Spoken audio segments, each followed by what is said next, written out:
All right. Hello, everyone, and welcome back to the 306 Fantasy Football Podcast.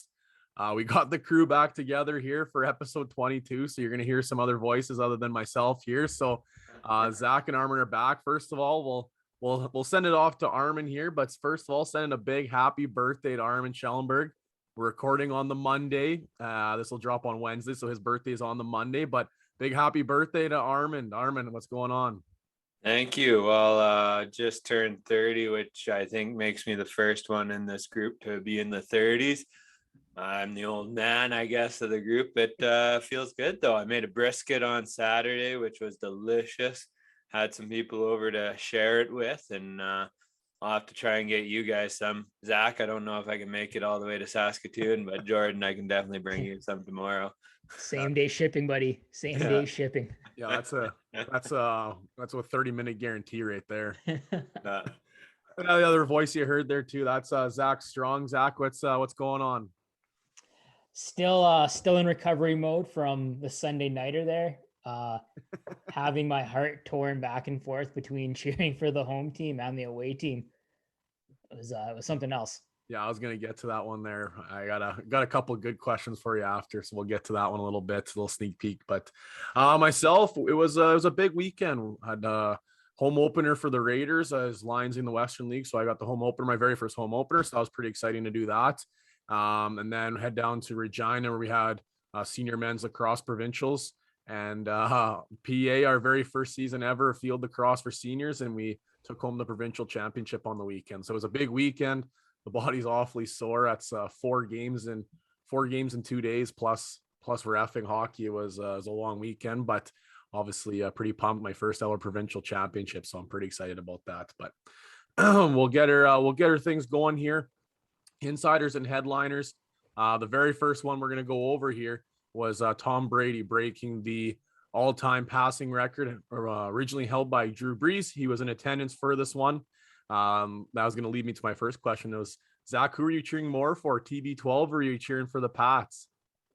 Wow, you got to be cheering for the home team. You gotta stick with the guys that you've been cheering for all along. So cheer for the Pats. But when Tom broke that record, I was a little surprised they didn't do more of a celebration for him, considering that he was back, in Foxborough where he made his mark on the NFL. But it may have been because it was a little confusing. Like even on the broadcast, it seemed like, oh, that was a 17-yard gain. Now he's 2 shy. And then like, oh, maybe it was an 18-yard gain. And it just like every time they introduced the idea, I think it crept up a yard. So maybe there is some confusion on the PR department. I don't know, but it definitely wasn't the celebration that Peyton Manning got when he broke the touchdown one a number of years ago. The person that celebrated the most, I think, was the referee. Handed them the ball, gave him a high five, and then everybody else kind of was like, let's continue on. And we're like, what the hell's going on? It's a little bit confusion. One thing I was quite surprised about was as he's entering the stadium, man, I heard more boos than I heard cheers. Were you quite surprised about that? Or so I had the Sunday night countdown or whatever on all afternoon, and it seemed like the first time when he entered the stadium for like pregame, there was a pretty loud ovation, and then I think once the game started, the friendly people in Boston went from being like, okay, Tommy's back, to fuck this guy, let's get it on. Yeah, typical Boston fashion. That's what I was on Barstool there, and that's like every Barstool is like, yeah, that's Boston if you knew Boston at all. So I was a little bit surprised. I thought he was going to get a little bit of more warm welcome than that, but that's all it was. Like you said, the Sunday countdown, like I was back and forth. We for our lacrosse, we were at the rugby club in Regina there, so they have a nice little patio and a little bit of a bar set up in there. So between games, we're walking back and forth and watch some football, and all they kept talking about was, oh, this is the first time Tom Brady's going to walk past this booth and he's going to walk through this tunnel. And that's all they kept talking about the entire time. And it was like speculation of this and they're going to be excited to see him. So it was like, okay, it was kind of I thought it was a little bit of surprise from the warm welcome potential to all of a sudden it was like, yeah, piss on you. 5 rings aren't enough kind of thing. So, but 6 rings. Yeah, 6 rings. Sorry, check that. So, but nonetheless, even though it was a little bit of a down game for him, and we'll get to that in a little bit here, but Obviously, that's a record I can't imagine gets touched. I think the closest person that's active actually that has a chance maybe is Aaron Rodgers. I know Big Ben's in front of him, but that ain't happening anytime soon. So I don't know if that record's going to get touched. If it does, I'm sure it'll be Aaron Rodgers, but I guess only time will tell on that one. Continue on the way here. DJ Chark, this one hurt if you started him. I think it was like the first or second play of the game. He ends up fracturing his ankle, and he's been placed on IR, but that one hurts. So obviously, when you plug him into your roster and you get the big 0 point, the goose egg because of an injury, that one hurts a little bit. Joe Mixon, he was in the Thursday nighter, and he went down with a what's classified as a low grade ankle sprain, and he's looking at a week to week timeline. Talking about getting injured in the game, at least David Montgomery did you good if you started him. Yeah, he lit up the lines there, I think, for 26 or 27 points before he went down with his injury. They're saying that it's not going to be an ACL tear. That's not guaranteed yet. They're still waiting for the MRI, but the original testing, they're thinking it's a sprain with maybe a bone bruise or something like that. But obviously, if you're a Montgomery owner, we're going to be looking to be hitting the waiver wire pretty quick here. But speaking of Montgomery, Armand, you're talking before we started recording here. You wanted to make mention of, what was it, your week 3 call? You're saying you want to take a victory lap on? Yeah, he's muted. We can't even hear you. We're moving on. That's what happened. You try and take. Hey, there we go. Sorry, that's what happened. You try and take a victory lap on a guy that's hurt, arm, and you get muted. Yeah. No, you guys said don't sit Monty. You got to start him, and it was Fields' first go here, and he put up. I'm just looking it up here quickly. He put up only like 4 points or something like that. Full PPR. Let's see here. He put up week 3, 7.5 points, I guess, but pretty low when you have him as a RB1. So, yeah, I predicted he'd have a bad game. He did. And yeah, just want to say that one, put it out there to you two who were non-believers in my sit that week. Yeah, it's called a victory lap. Man, I'm starting to look pretty thin in your league there. I went from having like some serious RB depth to losing 2 of my keepers already, 2 of my running back keepers, and AJ Brown. Now all 3 of my keepers, all now starting to look thin. And we were talking about it before, bonehead move. I was obviously busy with lacrosse, and I forgot to take, or I thought I did. I guess obviously didn't. I thought I took AJ Brown out of my lineup, left him in there. Second highest point getter. I'm going to lose because I forgot to fricking take out a hurt player. Oh man, bonehead move. But continuing on anyhow here with the news and notes with the insiders and headliners here. Will Fuller with a broken finger, so he's on a timeline of week to week. The guy can't stay healthy. Unfortunately, he can't catch a break. Obviously, Miami, they're in a tough situation here, losing their quarterback, now losing one of their top paid receivers. It's a tough situation for Miami moving forward, especially with a tough matchup coming up this next week. Logan Thomas, a tight end, he's dealing with another week-to-week issue with his hamstring too. That's another player that if you plugged him in your lineup, was like the first couple plays, went down with his hamstring injury, and unfortunately gave you a goose on the week. And the last one we're going to talk about here, I think, was one of the more important ones, is Jimmy Garoppolo. They're not putting him on the IR, but they're expecting him to be week to week. I know they did just put out saying, oh, they're not willing to say that Jimmy G's not starting this week. Yeah, it ain't happening. Jimmy G's going to be out for, I'm going to guess for sure 1 week, maybe 2, and then it's their bye week. So we're looking at the start of Trey Lance. So I know Zach, we talked about him a little bit. I'm gonna talk about him a little bit later on in the podcast. But you've been a big advocate for guys like Trey Lance moving forward in the season. Maybe you want to talk about that a little bit. Sure. Yeah. I do agree with what you said about them, probably not rushing Jimmy G back. They will have a game against the Cardinals this weekend, and then they have the bye week in week 6. So, you sit Jimmy G for the one game, and then you got the week off, and then you come back week 7. Who knows? But this is probably not the way that anybody wanted to see Trey Lance get that starting job with somebody getting hurt, but it was only a matter of time, I think.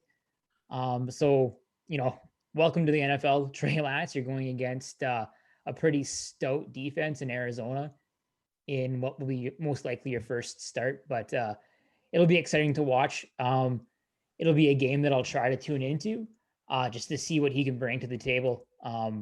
Should be good. I think he's in a good position to succeed with the type of weapons they have, guys that he can just drop the ball off quickly too, and they can pick up yards after the catch. So should be interesting. Yeah, it's funny because most people, when you talk about Trey Lance and the possible transition, a lot of people penciled him in to be the transition after the bye week. Like the bye week would be kind of that timeline where Trey Lance might become the starting quarterback. And like you mentioned, obviously that's happening a little bit earlier with the injury. But I think this game, unfortunately, is a tough situation. But if he can lead them to a victory over the undefeated Arizona Cardinals, you got to think that following the bye week, they're going to keep rolling with him, even if Jimmy G comes back healthy. So makes things a little bit interesting. I definitely, if he's on your waiver wire, if he somehow gets past the waivers as you're listening to this on your Wednesday commute, you might want to be looking into there because I think he's going to be kind of a steal for you on this upcoming week, even in a tough matchup. So that'll do it for the insiders and headliners here, folks. We are going to move on to our studs and duds of the week with our weekly recap. And I'll start with my stud. And my stud, like I talked about, I'm going to talk about a little bit more is Trey Lance. And this may seem like a little, I guess, I don't know, a little head scratcher because he didn't play the whole game. He only went in for half the game. But in that half of the game, he still got 28 points. And there's a couple times in the game where he made some, I know the one was he had a wide open throw for 72 yards. The DB missed the coverage or whatever. So got a bit of a freebie there. And he made a couple errant passes. But at the end of the day, we've talked about it a lot. And I know Zach mentioned it quite a bit. It's the cheat code of a rushing quarterback. And you look at what Jalen Hurts did last year, a rookie rushing quarterback. It's a cheat code. So even in a half of football where he didn't even look superb, he still got you 28 points, which is fantastic, obviously, for a guy that you can get off the waiver wire starting this week. So my stud of the week is rookie Trey Lance, and I'm hoping to see some big things from him coming up even this upcoming week as well, too. So that is my stud of the week. Zach, you want to pick yours? Sure. My stud of the week was Saquon Barkley. I think we're finally starting to see the Saquon Barkley that we saw 2 years ago in his rookie campaign, and then the Saquon Barkley that we were all hoping for when many of us drafted him in the first round, or maybe you got lucky and you got him in the early second round of your drafts this year.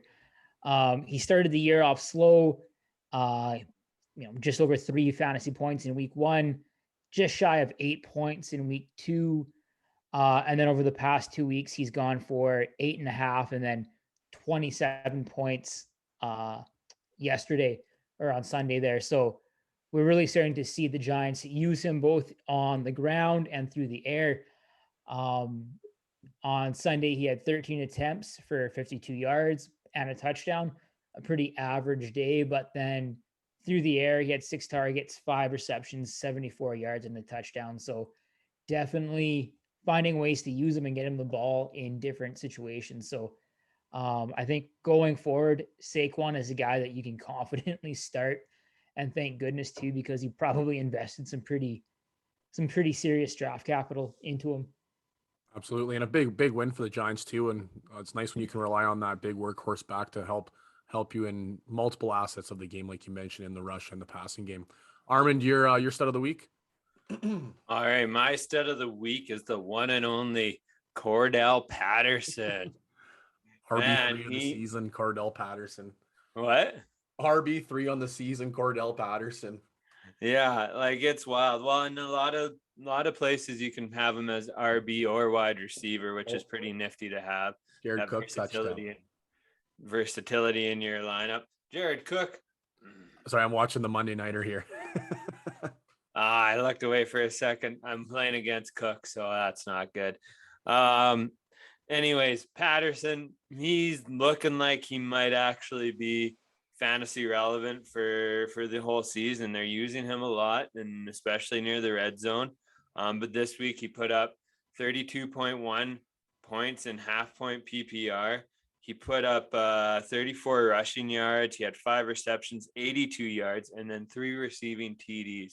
So he lit it up this week for the Falcons, and it looks like they're finding creative ways to get him the ball. And he is definitely worth having. And if you were someone to pick him up and you got him for super cheap, you are definitely reaping the benefits right now.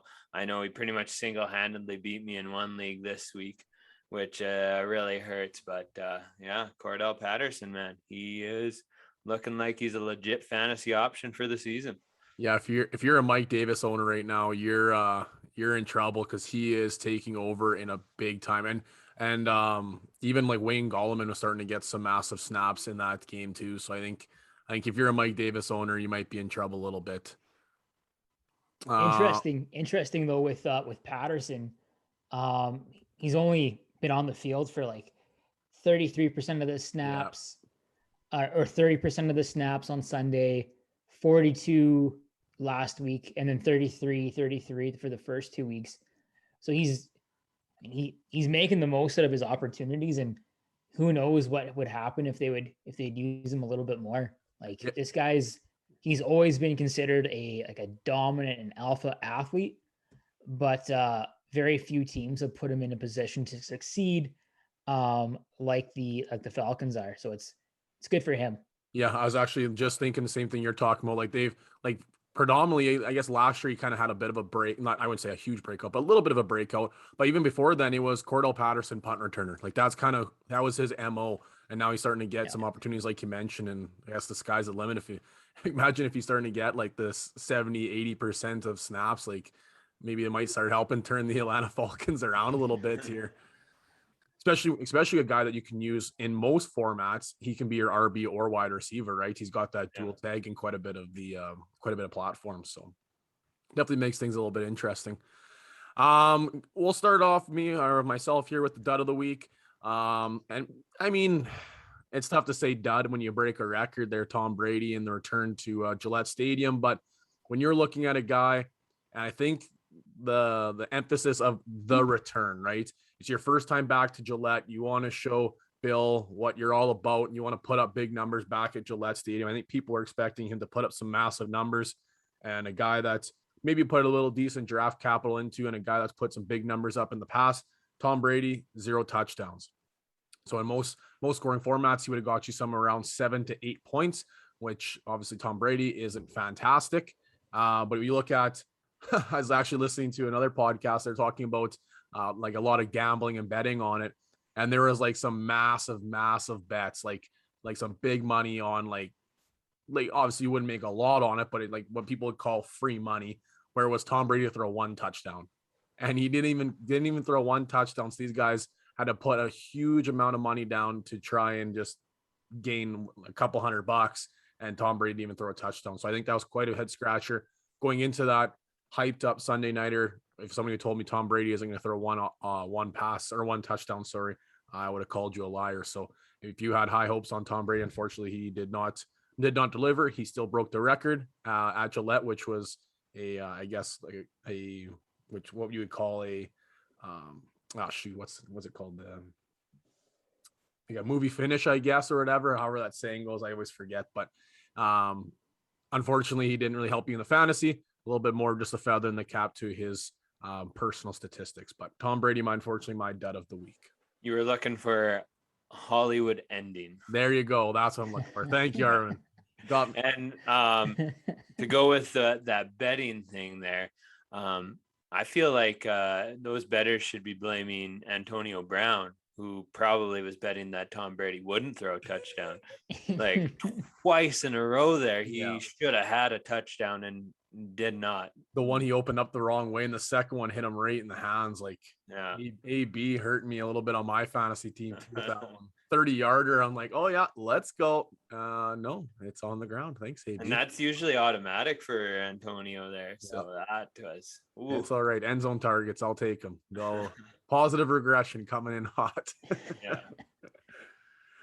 Zach, your dud of the week. All right, so this is somebody that we quite like here on the podcast. I think at least we used to. I don't know if we still like him or not.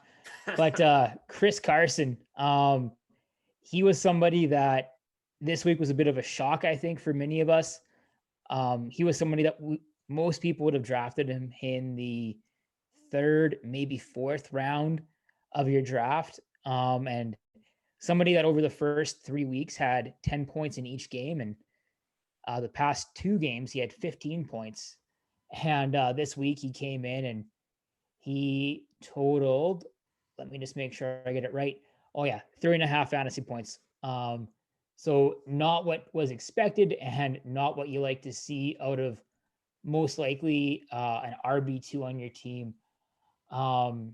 He had plenty of opportunities this week. He had 13 rush attempts, but when you average 2.3 yards per attempt, you're definitely not making the most out of those. So it was surprising and definitely disappointing if you started him. Yeah. I'm the keep going back to my ex-girlfriend or whatever. I'm just going to keep going back to the well with Chris Carson. Fool me once, hurt me once. I'm going to keep coming back. So I still love him. Burnt me. I have him in quite a few leagues, but I got to keep going back to him, even though Armands going to tell me otherwise later, but I got to keep going back to him. He's one of my guys. He's one of my boys. So I'm going to keep going back to the well, unfortunately, but he does look a little nicked up. Maybe that's what's going on. Maybe they're trying to save him a little bit, save the legs, but man, oh man, the Pete Carroll offense is a continual head scratcher sometimes. So, Armand, your dud of the week. Before I go into my dud, like you gotta hate sometimes the new NFL with how many different backs each team has and how hard it's getting to predict actually which back to use any given week sometimes. It's another added variable to the sport we love. Yeah, that's why getting someone like the Pittsburgh Steelers RB is a great thing because they're gonna play him all the time, and he's sitting at number 6 or RB6 on the season right now. So not too shabby.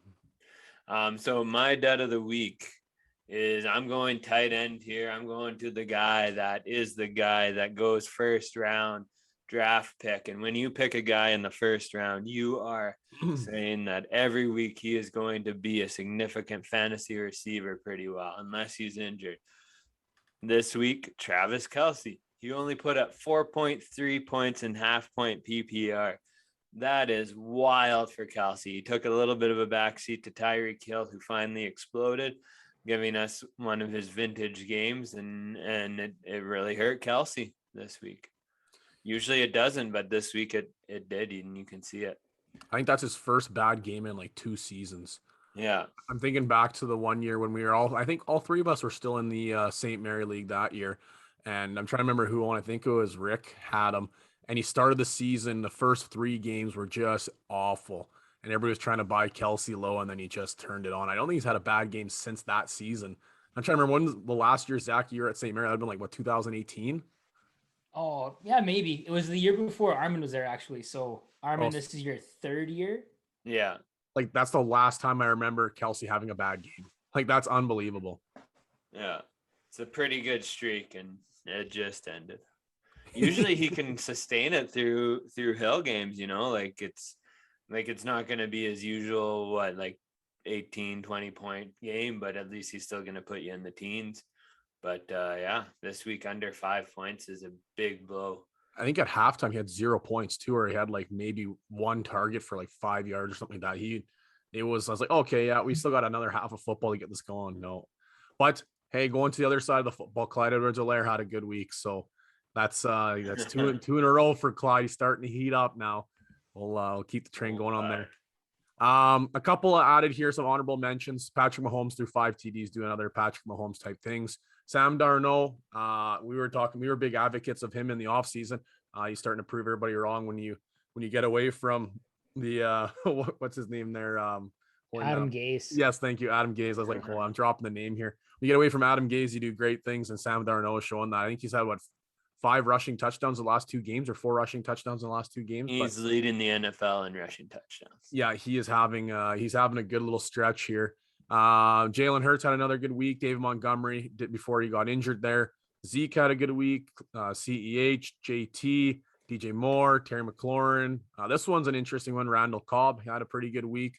And then the monster man himself, Mo Alley Cox, tight end from the Indianapolis Colts. Not a popular name out there, so I'll have to give a little segue to that one. But he is a monster. He's like 7'3" or something like that. He's a big boy. So Mo Alley Cox had a big week, tight end from Indianapolis Colts. And then a couple of bad games. Tyler Lockett, Damian Harris, and I guess the rest of the running backs of New England there.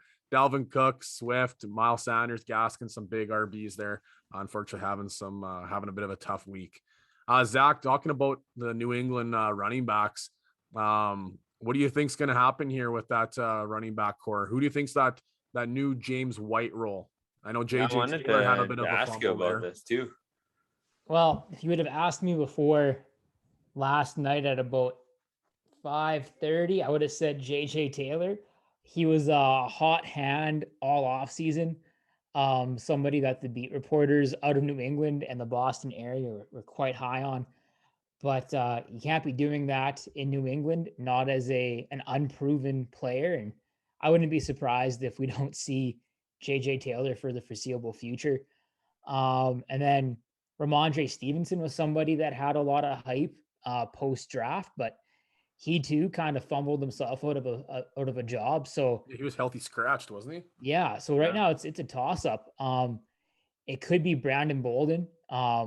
He definitely has some dirt on Bill Belichick because no matter how poor he looks, Brandon Bolden's always on the roster. So, but he is a steady Eddie. As much as I would rather them play other players, he steady Eddie. Does a little bit of this, a little bit of that, but nothing too spectacular. So it could be him. It's hard to say though. I wouldn't hate the idea of them trying to go pick somebody up, like maybe like a Marlon Mack, just take a flyer on him. Especially since it seems like the Colts aren't planning on using him anytime soon. No, and they've already looking at trading options. They said, I think it was last week, if I remember correctly, that they're looking and open to trading Marlon Mack. There's been some rumors here and there, but I wouldn't mind it if he ended up with the Pats. Yeah, I'm hoping Brandon Bolden keeps it going here in our one league that we're all three of us are together. I was putting a guy on IR, so I was like, I got an empty spot, might as well pick it up. And waivers had cleared at this point. I think it was like Thursday night or Friday morning. I was going through it, and yeah, Brandon Bolden sitting on the waiver wire, which I was quite shocked about. And I was like, well, maybe he can fit into that James White role. I don't know. Picked him up and ended up getting like 9-10 points this last week. So I ended up finding my way into the starting roster. Only 10 points, not too bad for a waiver wire pickup. But yeah, I'm hoping on just a little bit of selfishness there. But I wouldn't mind seeing Marlon Mack get a fresh start too. Like, yeah, the guy came back. He's healthy. He's proved he's ready to go. But I mean, you're obviously healthy or not, I don't think you're going to beat out JT. He's looking like a workhorse. He had himself quite the week. So, another back that fell out of favor. What's that? Sorry. Another back that fell out of favor here, Tyson Williams. How quick has he fallen off the radar? Oh man, like I was looking at the statistics of the rest of the running back core from there compared to what his numbers are, and it's just like, give the man the ball. Like it doesn't make any sense, but.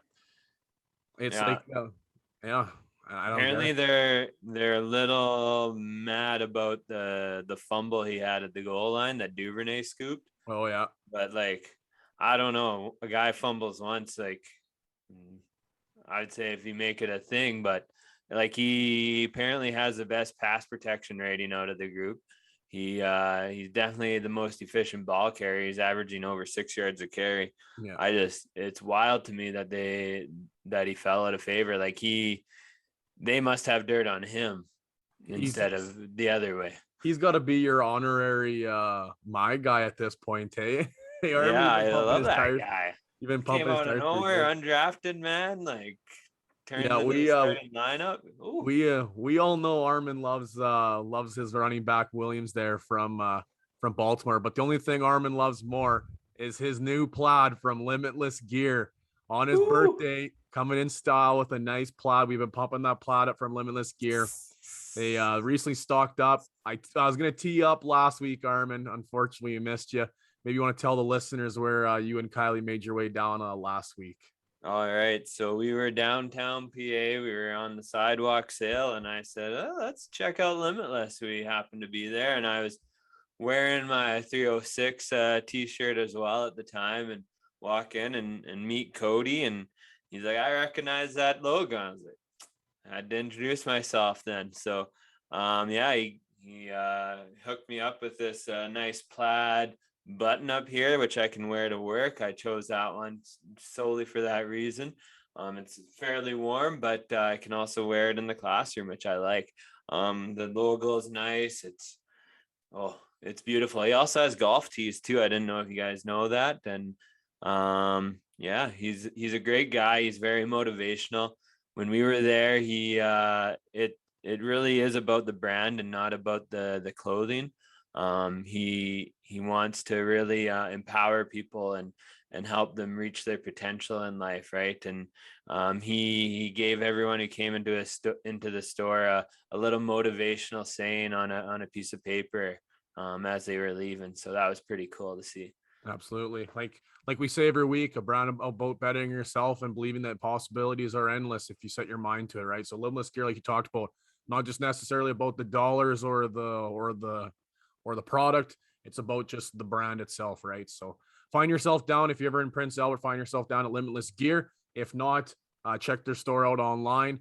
They recently got stocked up in those nice flannel, like Armands mentioning, or check out their golf tees, or they got a nice selection of hats as well too. I love my hats. I rock it all the time.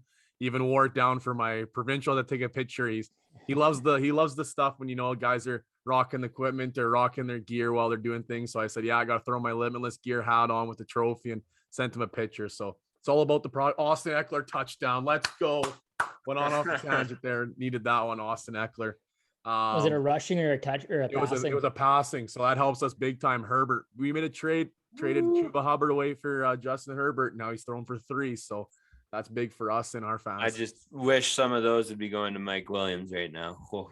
Yeah, I was down 16 points and Eckler went off with a bit of a tweak, and I'm like, oh no, here we go.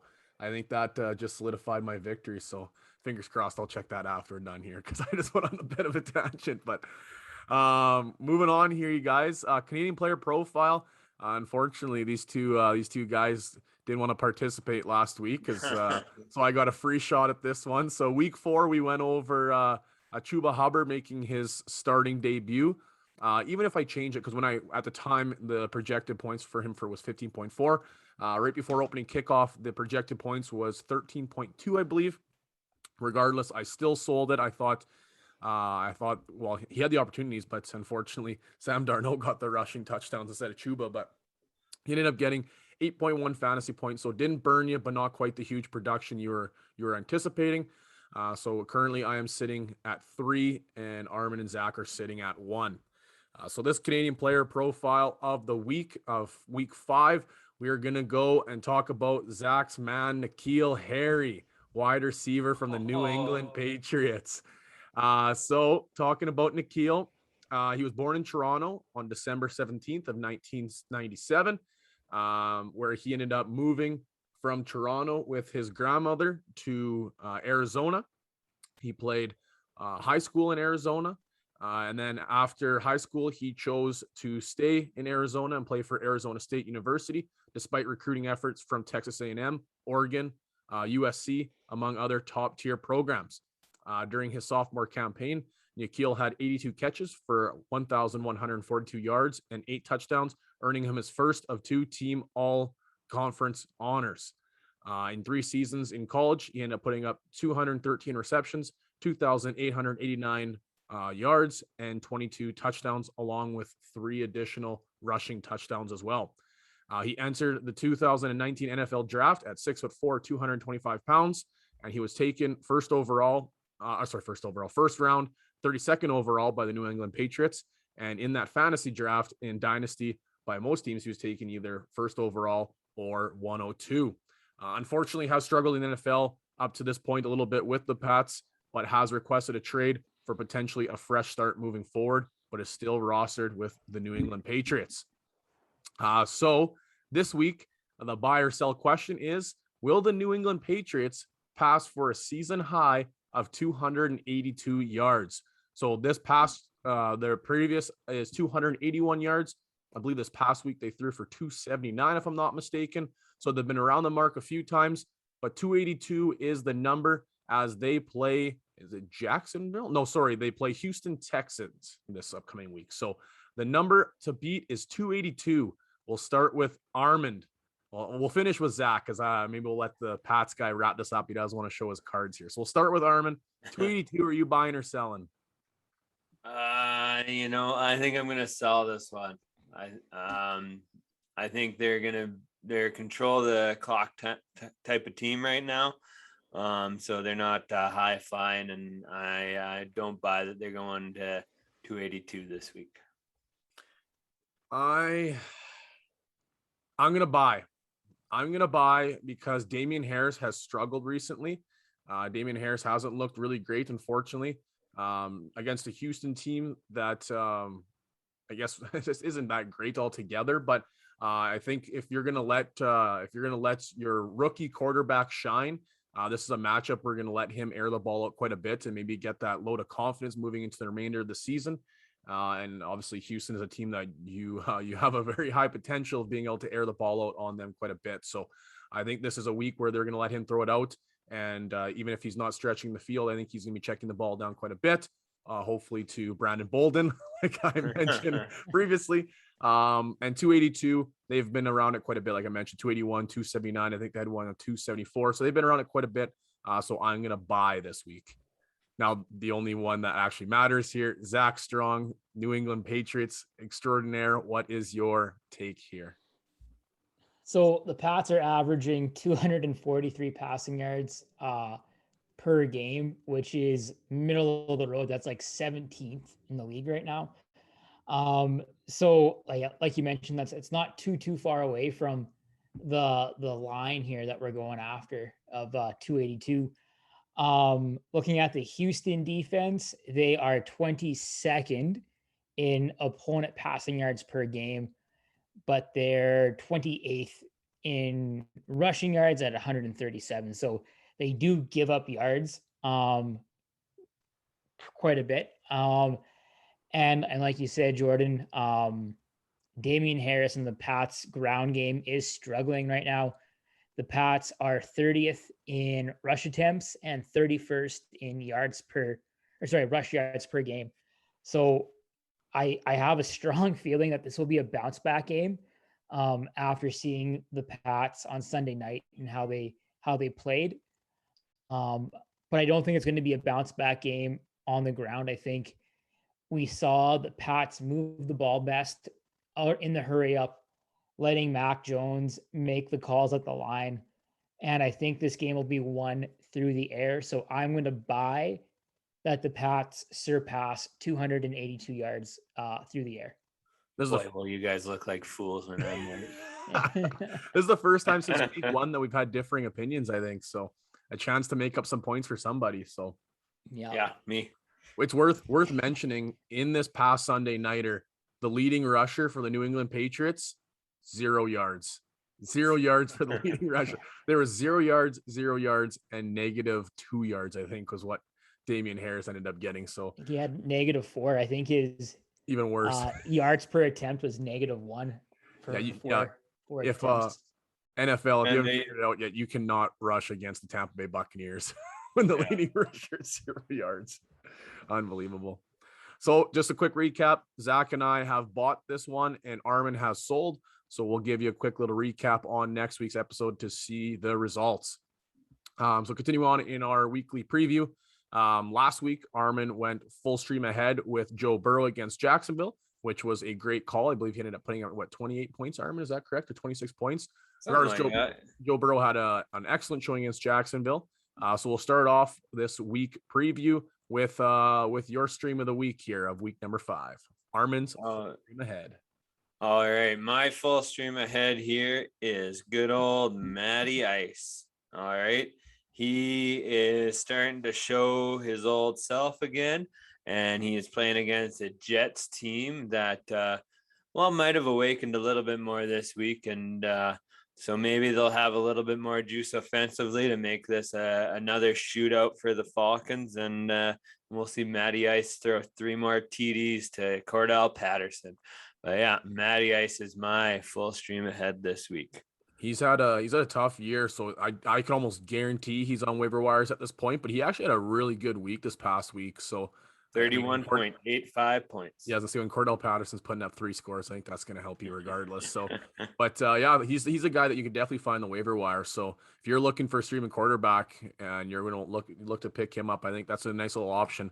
People are going to look at those past stats where it's like, oh yeah, look, they shut Tennessee down. Well, Tennessee didn't have any receivers. Like, of course they were going to shut down Tennessee passing games. So, so I think that's not a bad little start there, Armand.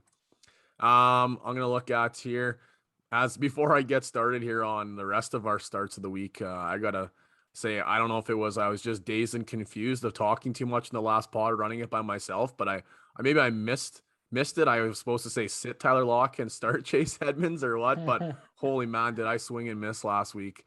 The thought process and the pattern, I guess, was there and it made sense, but man, Lockett had a tough week, and I think Edmonds put up like 20 something points against the Rams. So unfortunately, 0-2 last week, so looking to bounce back in a big way this week here. It would be nice if Russ could support both of those receivers equally every week rather than just one blow up every week. One guy gets 60 points, the other gets 2. Like, that's just basically the only way it's going to happen. Like, it's been ridiculous, but we'll start with Zach. Zach, who's your start of the week? Because I freaking love this one. So, yeah, you and I are both on the same page here. I am starting Cole Beasley. 2 weeks ago, Cole Beasley had a heck of a game. He had 13 targets, 11 receptions, 98 yards receiving. So he had a really good game, especially in PPR settings. This week, however, against the Texans, he only had 2 targets, 2 receptions, 16 yards, nothing special. But this week, I'm of the mind that the Bills and the Chiefs are going to be in a shootout. It's going to be a track meet of sorts. Right now, the Bills are 8th in the league in passing attempts with 39.5 per game, and they are 3rd in the league in points per game with 33.5, which is tied with the Chiefs. So looking at that, it should be a high-scoring affair, and I would imagine Diggs gets a lot of attention by the defensive backfield, and Cole Beasley and Emmanuel Sanders will be there to clean things up a little bit for Josh Allen and the Bills. So look for Cole Beasley to possibly repeat the stat line that he put up against Buffalo. Lots of targets, lots of receptions, and a pretty good amount of yards. And hey, if he gets you a TD, that's gravy. He's a PPR monster, and in a game that's supposed to be, well, I shouldn't say supposed to be, it is the highest over under of the highest point total of the week.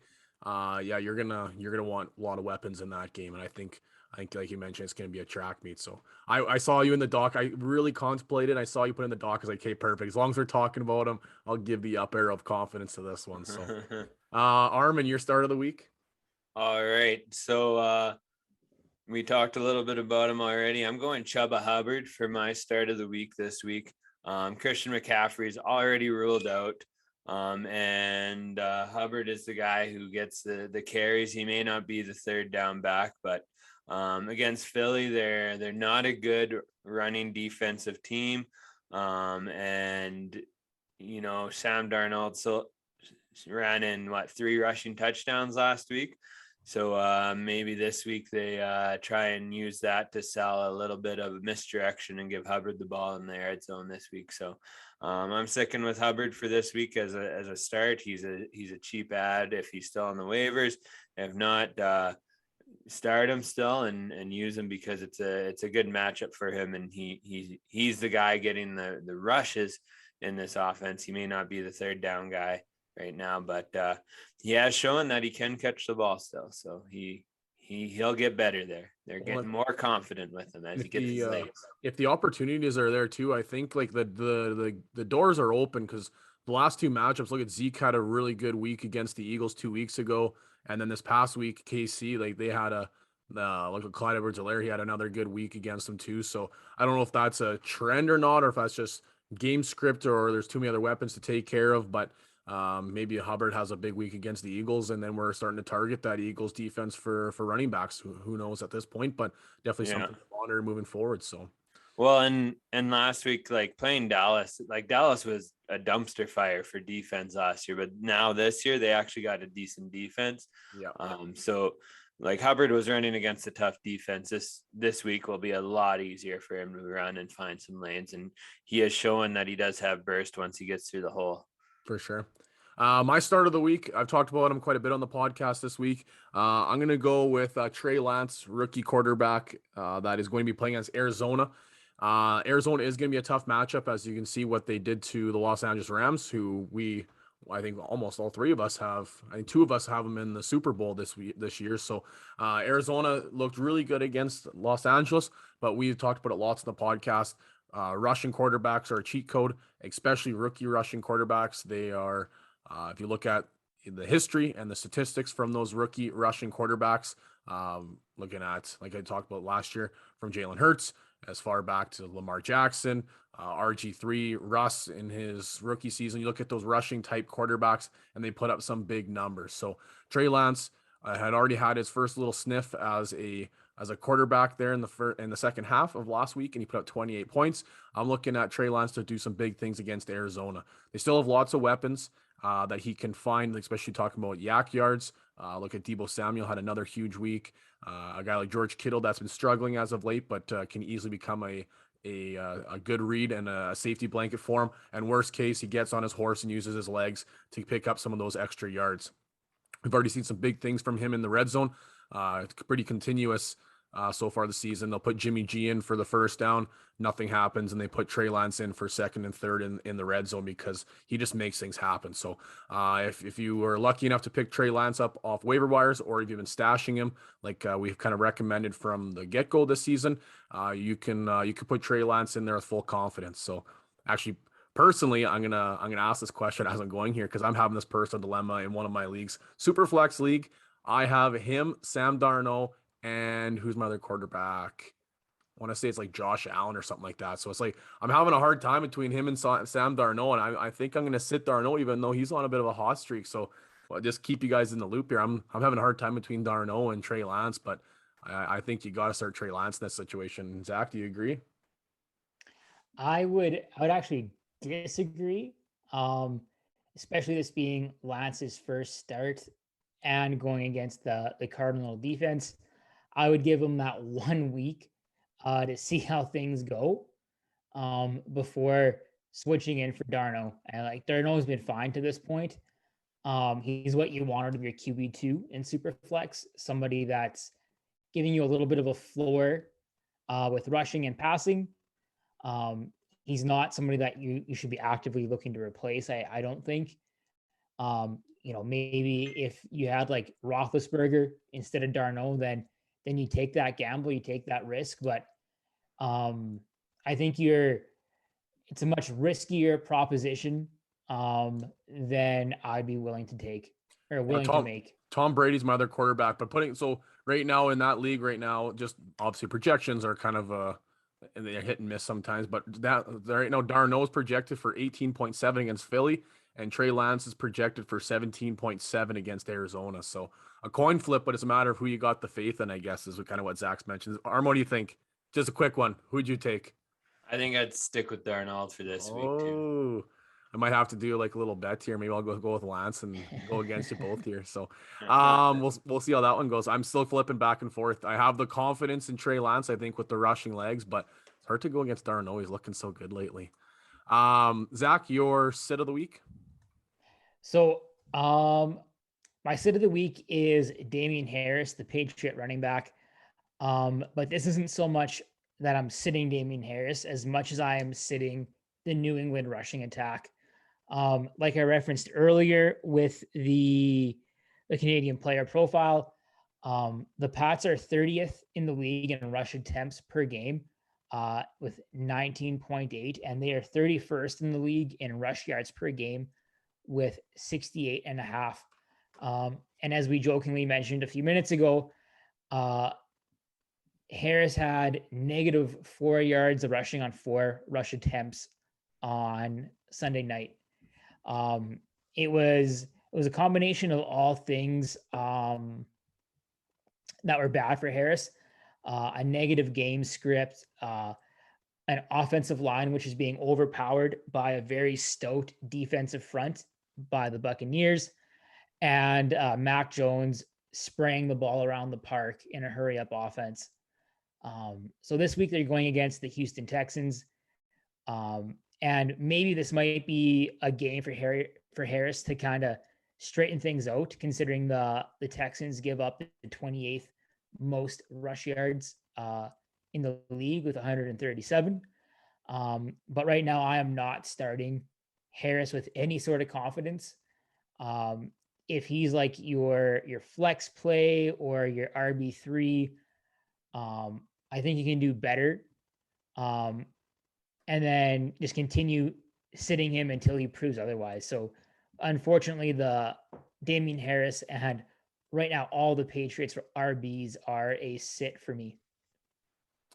Yeah, we've beaten that horse quite a bit. I'm hoping it bounces back. I know you got him in quite a few leagues too, don't you? Don't you, Zach? Oh yeah, I think I have him, the most shares of him out of any player other than Barkley. I think I have him in a lot of spots. Or N'Keal Harry. I only got him in one spot, and that's for the namesake alone. Yeah. I have Harris in a few leagues too, and it's hurting. We had a little bit of a teaser in week 1. I think he had a pretty good performance that week 1, and then just kind of unfortunately hasn't been able to keep it going. But Zach, Armin, your sit of the week. As much as I agree with this one, I hate it. So this week I'm going with Chris Carson. It's one of my guys of Jordan's ride or die. But this week I think you got to sit him, Jordan. Like he's coming off a bad week here, and it's a short week, and a lot of speculation is that he was hurt and that's why he wasn't playing much. Well, Sunday to Thursday isn't a lot of time to heal up. I don't think he's going to miraculously suddenly get the workload that you would expect from him. So I'm thinking sit him, and it's against the Rams too. So it's not like you're sitting him at a weak matchup. It's a hard matchup and possibly injured speculation, right? And all that is just not combining for a great scenario with Chris Carson this week. Yeah, those are the tough calls that you have to make as a fantasy manager, and you kind of got to play with your head, not your heart. And I just love Chris Carson so much. I think he's one of the most underrated running backs in fantasy. We've pumped his tires so much this offseason, and obviously I took the stand and took him as my guy. But yeah, it's going through the same process I did last week, looking at that Rams defense. I know both running backs from Arizona had a great week, so it made me look like an idiot. But like that's a great Rams defense. So the thought process is there. It makes sense to sit them, but those are the tough decisions you got to make as a fantasy owner sometimes. That you may love a player, but guess what? Sometimes it's in your best interest to sit them. Like look at guys. There's lots of guys in the league like that. I know guys are having that issue with Brandon Ayuk right now. Like I know you, Armin, you're a big fan of Brandon Ayuk, but like I know lots of people are dropping him in redraft. He's unusable. So it's a tough decision as a fantasy owner, but those are the ones that can make or break your season. And my sit of the week, I'm gonna go with Myles Gaskins versus Tampa Bay, and the writing's on the wall. We've talked about it today quite a bit, but you can't run against Tampa Bay. Myles Gaskins, his snap count has gone down. Jacoby Brissett is a little bit more of a mobile guy himself too, so you'll see a little bit of those running back touches go down quite a bit. But in the past week there, Myles Gaskins' touches went down quite a bit, and they started spreading the ball around to that quote unquote 3-headed monster they've got going on in Miami. And regardless, I'm not going to want any of them because as you can see what happened on the Sunday Nighter, nobody can run the ball against Tampa Bay. So this is a no-brainer. Even though if you invested that 4th, 5th, 6th, whatever round you got Myles Gaskins in, you need to sit him. This is a no-brainer because he very well could put you negative points, much the same as Damian Harris did this past week. So you got to sit Myles Gaskins against Tampa Bay. Last segment, I took over for you, Zach, and I'm not going to count it against your record because I bet with my heart, and unfortunately, it didn't quite compare with my Lions. But I'll keep you at 2-1. Zach is 2-1 on the season with his upsets of the week. So we'll tee it up here with Zach's upset of week number 5. All right, this is a game that I likely won't watch, but I'm sure for those that do, it'll be a fun game to watch. I am taking the Washington Redskins as 1.5-point underdogs to beat the New Orleans Saints. Both teams have an offense that from week to week they've been fairly inconsistent. I think some weeks the Saints look like world beaters, and then the next week they're pretty pedestrian, and likewise with the Redskins. I do think, however, that the Washington football team, pardon me, offers a much more explosive offense than the Saints, and it seems to me at least that the Saints offense has been struggling a little bit. Winston isn't putting up those big passing numbers, and I think the Washington football team's defense is built to possibly contain Kamara. So I am taking the Washington football team as underdogs against the New Orleans Saints. Kind of piggybacking on this, man. How good has Terry McLaurin looked this year? Almost as good as Taylor Heineke. Yeah. If you guys go onto Fantasy Pros and you look up Taylor Heineke, his picture has stitches on his forehead, I believe, which is just beautiful. Unbelievable. Straight from the field. You still need to trade me him, Zach. I need to make a run in that league, and I freaking have Fitzpatrick, so I needed Heineke, and now Zach's being stingy. Need to send him my way. Send him my way, Zach, actually. I'll take him. You can have Derek Carr, Armand. I want Taylor Heineke. Get me some Heine. Anything to add here, fellas, before you wrap this bad boy up? Well, I'll take that bet with Zach on Washington. I think they'll do it too. So Zach, you want to put 20 down for both of us there and put it in Vegas? Oh, I thought you were betting against him. I'm like, oh man, no. I'm gonna say you should spin the wheel then. Loser spins the wheel. No, I'm betting with him. I want us to actually bet on it this time. I think this is a good one to bet on. Yes, sir. We all throw $20 down and Zach loses and he goes 2 for 2. Full confidence. Anyways, I'll throw a little 2 cents in before we wrap this up. So if you're in the area, obviously 2 of the 3 of us were at Prince Albert. It's a big week for PA football. It's the Canadian Tire Classic. It's awesome. Ooh, yeah. It's unfortunately, well, I shouldn't say unfortunately. Last year we didn't get to. The season before that, the weather was awful. But this year, right now, it's looking like it's gonna be like 25 degrees on the Friday night. We usually play on the Thursday. This one's awesome. Friday, start your weekend off right. Long weekend. Come down to the Max Clooney Field and check out some good Prince Albert football, where the team that Armand and I coach, we're taking on the rivals down the street.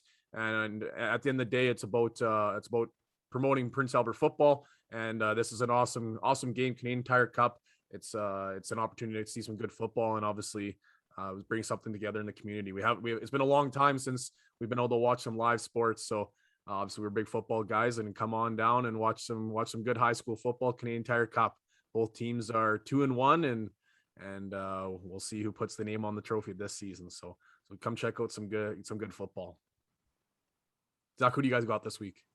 We play your alma mater. We play the North Battleford Vikings. Ooh, in Battleford or in yeah, we got to go play in that in the Dust Bowl there. Yeah, they're very, very Oakland-esque, where they play right on the baseball field. Oh yeah. I still have permanent scars on my forearms from tackling on that shale, I'll tell you. Yeah, I was telling the guys today at practice, I'm like, this is the field that we practice on every day. That is like the Superdome compared to what you're gonna play on Thursday night. Like this is like there's dirt. Like it's not grass. Yeah. It is mainly dirt. It's literally shale and no booth. It sucks, but hey, it was awesome playing there. We always make the trek around the wall and come in with the flag, and Oh man, it was awesome playing in Battleford. There was a few times today, watching film with the kids after practice that the camera panned to I guess the